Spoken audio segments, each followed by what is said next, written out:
Questa, più che essere una nuova ricetta, è una nuova idea, cioè un abbinamento che ancora non esisteva su YouTube.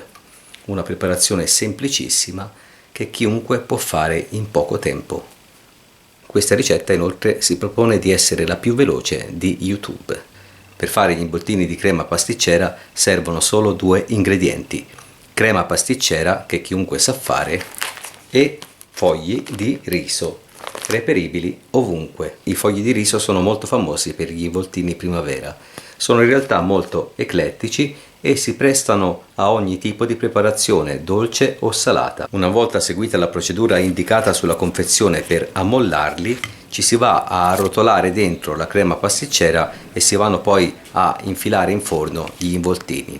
Tempo mezz'ora, diventeranno croccanti, gustosissimi e buonissimi. Un gustoso dessert da proporre in ristoranti e pasticcerie, una merenda buonissima per i bambini e per chiunque. Una ricetta salutare se la crema pasticcera viene preparata con uova di galline libere e felici. Un po' di dolcezza non guasta mai, quindi buona dolcezza a tutti, arrivederci.